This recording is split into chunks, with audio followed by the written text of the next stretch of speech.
kita ketemu sekarang bincang dengan Melva, Pak. Melva. Melva sejak kuliah udah jadi artis. Enggak ya.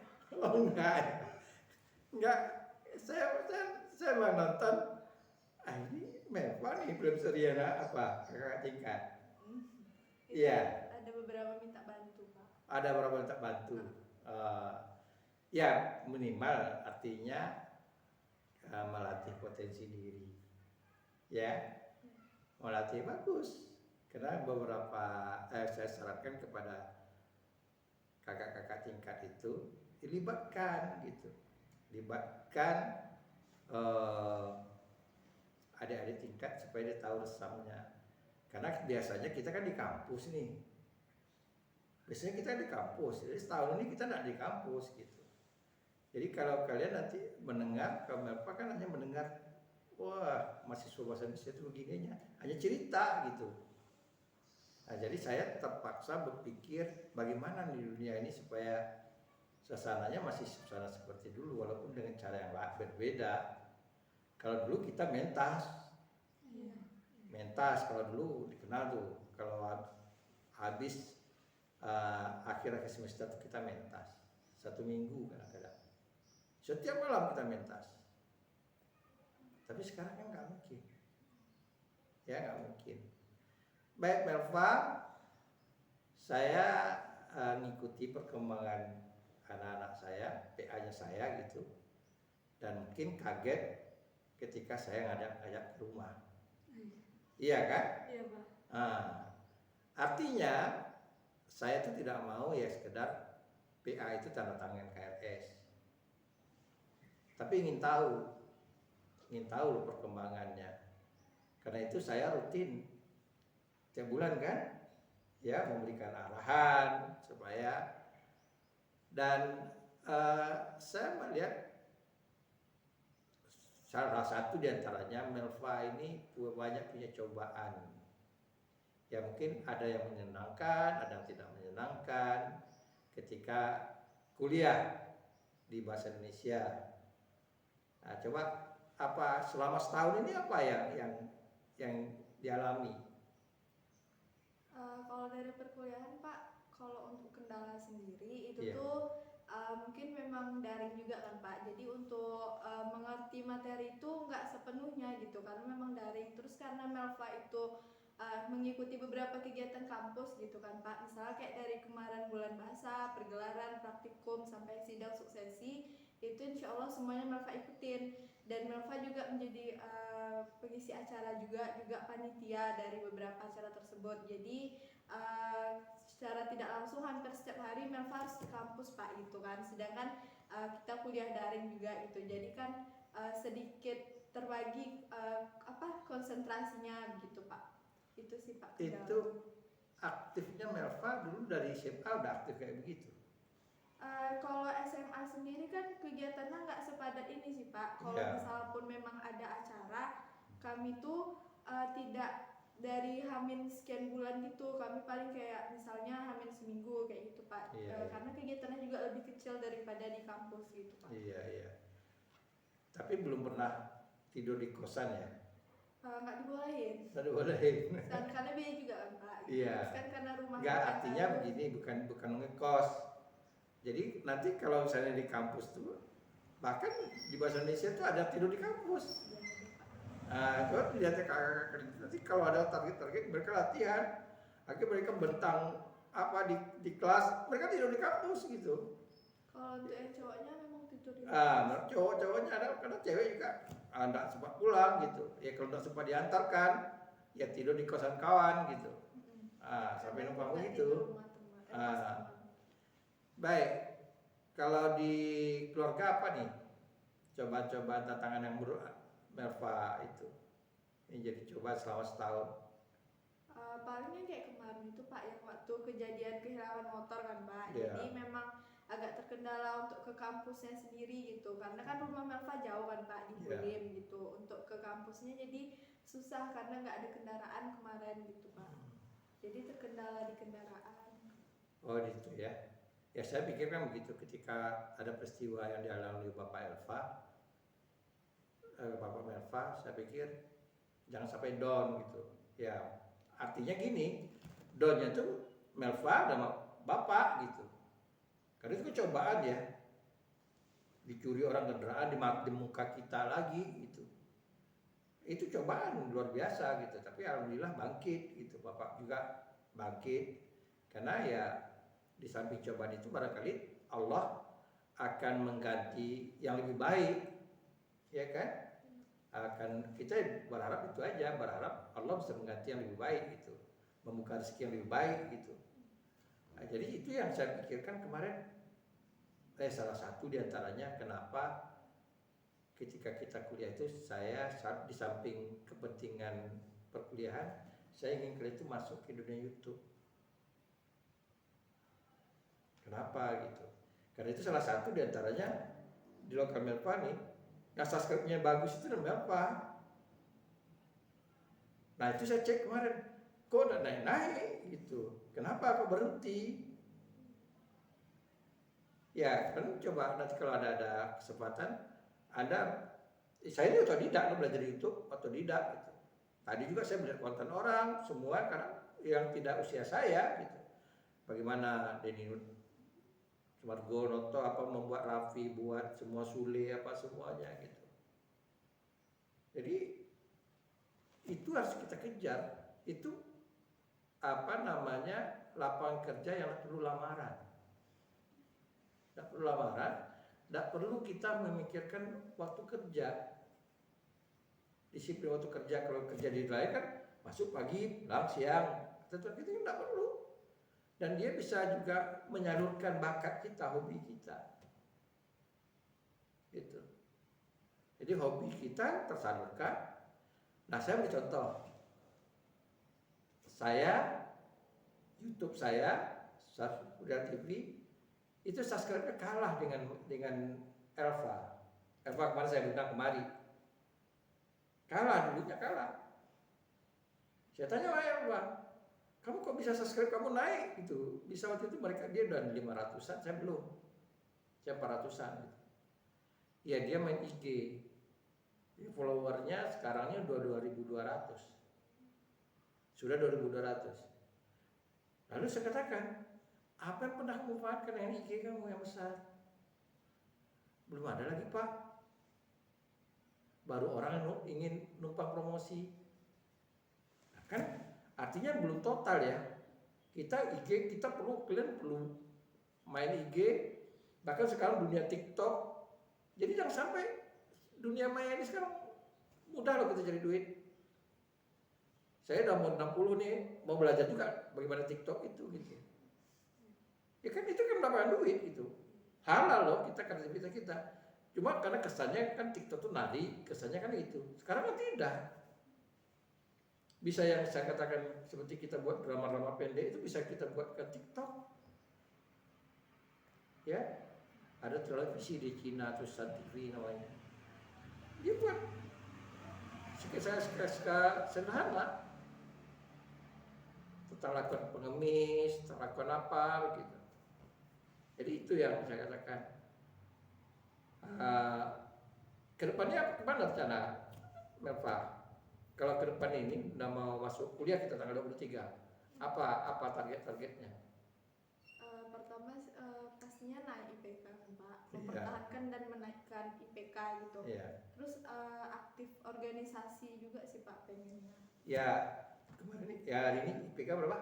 3,85 Pak. 3,85. Iya, artinya ada berapa B? B-nya ada 2 B+.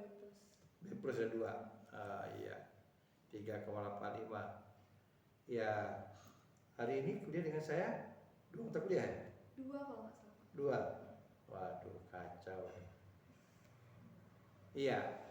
Jadi itu yang penting itu ya, IPK-nya dipertahankan, tapi jangan karena dengan saya itu PA-nya Pak Satria lalu bisa suka-suka. Saya kemarin yang terlalu ada yang PA-nya saya buat TME kuliah lagi. Mana PA saya? Karena kita kan punya tanggung jawab juga untuk memberi nilai orang gitu. Nah ini saya pesan kepada kawan-kawan apa? Yang pertama sekarang Melva udah mulai kenal kampus nih, udah mulai kenal kakak-kakak senior, ya kan? Udah mulai mengenal namanya kegiatan kampus. Saya ini tidak pernah melarang. Saya pernah PD3, pernah WR3 di bidang kemahasiswaan. Pernah PD3, pernah WR3 saya justru. Ya, pernah itu. Tetapi kegiatan ekstra itu harus dipilah. Yang pertama, Anda ikuti kegiatan yang positif. Yang kedua, prioritaskan kuliah dulu. Banyak mahasiswa kadang-kadang seolah-olah image-nya aktivis kampus itu lambat selesai. Saya aktivis kampus dulu. Saya alumni bahasa Indonesia juga dulu. Jadi yang tidurnya di kampus itu saya udah ngalami. 2 minggu di kampus, bahkan pakaian pun teman yang jemput ke rumah. Jadi mohon maaf lah, ini bukan membanggakan diri. Praktikum sastra yang kita selenggara itu mulai yang kedua tuh saya ketua, tingkat 1 loh. Jadi ketika 1 praktikum sastra itu saya ketuanya. Sastra 2. Nah, tingkat 2, tingkat 3 saya ibaratnya ketua bayangan. Kawan saya yang ketua, tapi saya tetap membimbing. Sampai praktikum sastra yang ke-10. Ini 8 tahun. Ya belum apa-apanya kalau kalian cari, kami macam-macam dulu cari sponsor. Mencatat bioskop, bukan mencatat bioskop ya. Kita kerjasama dengan bioskop, numpang penonton. Jadi berapa penonton kita yang masuk itu kita bayar. Untuk cari dana. Jadi memang sulit waktu dulu tuh. Ya. Itu mohon Pak El Mustian dulu juga. Ya alhamdulillah orang aktif di kampus ini ya bisa artinya tempat kita menempa diri, bagaimana kita bisa bersosialisasi dengan teman yang beragam-ragam tingkahnya, tapi jangan larut. Tadi itu saya katakan jangan larut, kita mau ikut hal-hal yang sifatnya tidak positif. Tapi kalau selagi positif, silahkan, ya, silahkan. Dan bahkan kalau bahasa Indonesia itu terkenal dengan segala aktivitas itu prodinya gitu loh. Itu prodinya khususnya bidang seni. Jadi itu satu. Yang kedua, ikut organisasi ini karena ini pandemi harus jaga ya, jangan sempat kena COVID. Karena itu saya katakan kepada kalian, kalau ada seandainya nanti vaksin khusus untuk mahasiswa, vaksin utamakan, penting satu. Yang kedua, ya buka di YouTube apa kemungkinan kita untuk mempertahankan tubuh. Sekarang ini vitamin D lagi populer orang, D3. Ya kalau ada duit, daripada kita makan bakso, beli makan vitamin D dulu. Ya, makan vitamin D, stok dulu vitamin D itu di rumah. Ada beberapa dulu Karin yang kena, sekarang ada dosen kita lagi yang kena, ya itu, kemudian vitamin C. Jadi imun tubuh kita jaga imun tubuh kita. Jadi apapun yang mau kita harapkan, kita cita-citakan, kalau imun tubuh kita gak kuat, ya itu bisa saja gagal. Ya kan? Baik, sekarang ada target enggak untuk S2? Ada. Itu ada dari sekarang dipikirkan gitu.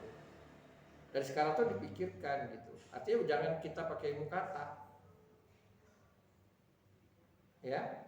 Saya baru kemarin berdapat telepon anak saya di ITB selesai.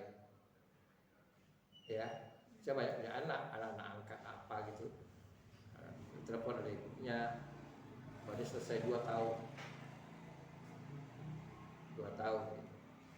Selesai ITB. Kemudian kita undang kemarin si senior kalian. Itu yang saya salut. Dia betul-betul menggunakan waktu dengan hemat. Yang saya katakan jadi cleaning service di kampus. Bapak ibunya di cleaning service di kampus, bapaknya hanya pegawai honor.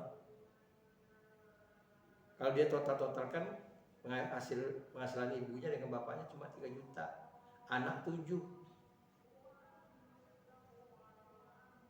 Nah, dia bisa sekarang teorinya selesai, targetnya Desember. Setahun 6 bulan. Kemarin S1-nya setahun 6 bulan, 3 tahun 6 bulan. Sekarang mantu Pak mengatur. Juga saya cleaning service pagi, dan betul-betul hari ini pagi cleaning service, kemudian habis itu dia bantu Pak mengatur. Potensi anaknya, artinya nggak pernah malu, nggak pernah gengsi gitu, untuk hanya meraih cita-cita. Terus saya tantang dia, lanjut S3, itu dalam cita-cita saya Pak S3. Gitu. Jadi kalau memang ada keinginan, tapi kalau udahlah pasrah aja, asal satu sudah. Ya kan sayang IPK-nya tinggi. Nah itu. Ya kalau betul ada cita-cita seperti itu, enggak apa-apa kita buat target yang lebih ini gitu. Tapi bagaimana caranya supaya kita bagus? Ya. Saya punya anak udah kayak anak Resti namanya. Sekarang di Jogja. Kemarin dia di Pijaskes. Kebetulan yang bantu saya pertama kali itu cowoknya anak saya juga, si Fahri, anak Aceh, anak HI. Jadi cowoknya lolos S2 di Ramadan. Nah, dia mau pindah nih, mau belajar di public speaking. Jangan, saya bilang, kamu S2 aja. Jadi sekarang S2 di UNY, udah mau selesai pula gitu. Nah, jadi coba pulang ke UNY. Kemarin pulang Lebaran, saya tanya, dia nggak mau tuh jadi guru. Dia mau lanjutkan lagi S3. Jadi mau di departemen aja Pak katanya, kerja. Ya anak tertua juga. Memang anak tertua kan?